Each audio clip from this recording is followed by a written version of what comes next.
AP liquor scam కేసులో investigation మళ్లీ ఊపందుకుంది. ఇవాళ సిట్ విచారణకి రిటైర్డ్ ఐఏఎస్ రజత్ భార్గవ్ హాజరయ్యారు. మెడికల్ సర్టిఫికేట్స్ తో పాటు విచారణకి వెళ్లిన రజత్ పై అధికారులు ప్రశ్నల వర్షం కురిపిస్తున్నారు.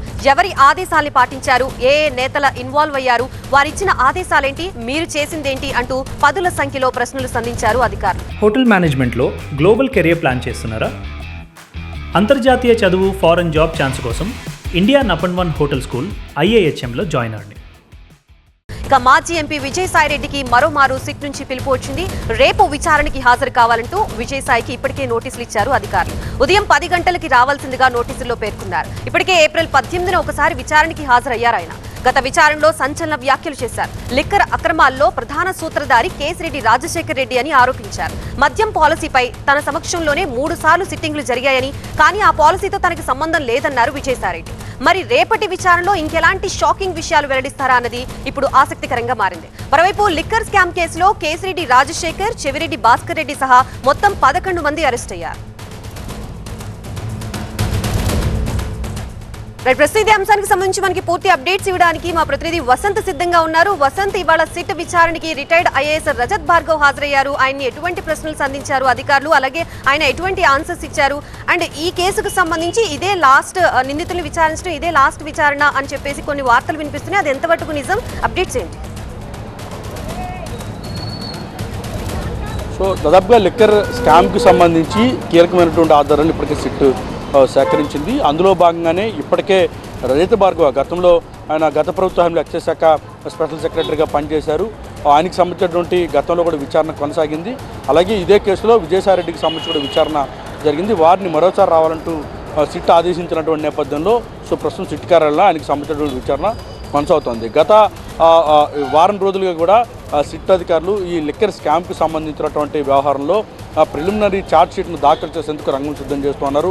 అందులో భాగంగానే కీలకమైనటువంటి అన్ని వివరాలను కూడా అందరి నుంచి కూడా అడిగి తెలుసుకుంటున్నారు. వారి స్టేట్మెంట్లు కూడా రికార్డు చేస్తూ ఉన్నారు.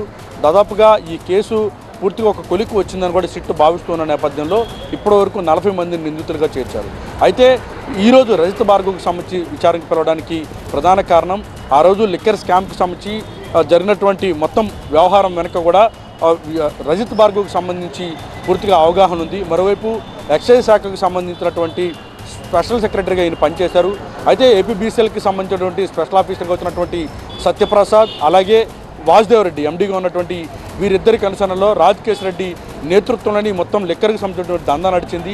అనుమతులు లేకుండా కొన్ని డిస్టిలరీ నుంచి కొనుగోలు చేయడం కావచ్చు, ప్రైస్ ఇంక్రీజ్ చేయడం కావచ్చు, ముడుపులకు సంబంధించి వసూలు ప్రక్రియ చేపట్టడం కావచ్చు, ప్రైవేటు వ్యక్తులకు సంబంధించి లిక్కర్ అమ్మకాలు కొనుగోలుకు సంబంధించినటువంటి మొత్తం రిపోర్ట్ని ఎప్పటికప్పుడు పంపించడం కావచ్చు, అలాగే అనుమతులు లేకుండా ధరలు పెంచి డిస్టిలరీ నుంచి అక్రమంగా వసూలు చేసినటువంటి వ్యవహారాలు కావచ్చు, మొత్తం ప్రైవేటు వ్యక్తుల పాత్ర ఉంది. అయినప్పటికీ కూడా నాడు సీనియర్ ఐఏఎస్గా ఉండి వీటిని అడ్డుకోవడంలో ఎందుకు వెనకబడ్డారు? అలాగే సత్యప్రసాద్కి సంబంధించి, వాసుదేవ్ రెడ్డికి సంబంధించి ఇద్దరు కూడా ఐఏఎస్ను శాసించే స్థాయిలో ఈ కేసుకి సంబంధించినటువంటి కీలకమైనటువంటి రాజకేశ్ రెడ్డి నేతృత్వంలో ఈ మొత్తం వ్యవహారం నడుస్తుంటే ఎందుకు మౌనం దాల్చారు? ఎవరి ప్రమేయంతో ఎందుకు ఈ మొత్తం వ్యవహారం పైన చర్యలు తీసుకోవడం కానీ, వాటిని అడ్డు చెప్పడం కానీ, లేదా వాటిని నియంత్రించడం కానీ చేయలేదంటూ కూడా సిట్ ప్రశ్నిస్తూ ఉంది. ఈ మొత్తం వ్యవహారం వెనుక రజత్ భార్గవ్కి తెలిసే జరిగింది అనేది ప్రధానంగా సిట్ భావిస్తుంది. అందులో భాగంగానే రజత్ భార్గవ్కి సంబంధించి విచారణ రావాలంటే చాలా స్పష్టంగా చెప్పింది. ఆయన మొదట విచారణకు హాజరు కావాలని చెప్పినప్పటికీ కూడా ప్రిలిమినరీ ఛార్జ్ షీట్ దాఖలు చేసేందుకు మొత్తం రంగం సిద్ధం చేస్తూ ఉన్నాం, ఖచ్చితంగా విచారణకు రావాల్సింది అంటూ కూడా సిట్ చాలా స్పష్టంగా చెప్పినటువంటి నేపథ్యంలో ఆయన తనకు సంబంధించినటువంటి వైద్య పరీక్షలు చేయించుకుంటూ ఉన్నాను, వైద్యం తీసుకుంటూ ఉన్నాను, అనారోగ్యంతో ఉన్నానని చెప్పినప్పటికీ కూడా మెడికల్ సర్టిఫికేట్స్తో రావాలి, ఖచ్చితంగా విచారణకు హాజరు కావాల్సినట్టు కూడా సిట్ తేల్చి చెప్పింది. అందులో భాగంగా ఆయన విచారణకు హాజరయ్యారు. మీడియా కంట పడకుండా నేరుగా ఆయన సిట్ కార్యాలయం చేరుకున్నారు. ఆయన మధ్యాహ్నం నుంచి కూడా సిట్ అధికారులు విచారిస్తూ ఉన్నారు.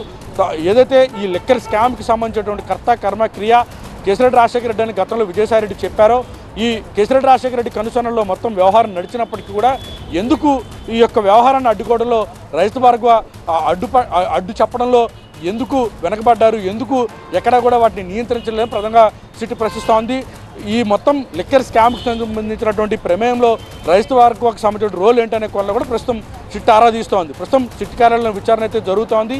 ఒకవేళ సిట్ కనుక రజత్ భార్గవ్కి సంబంధించినటువంటి సమాధానాలపైన పూర్తిగా సంతృప్తి చెందకపోతే ఆయన కూడా నిందితుడిగా చేర్చేందుకు కూడా రంగం సిద్ధం చేస్తున్నట్టుగా అయితే తెలుస్తోంది. Right, thank you.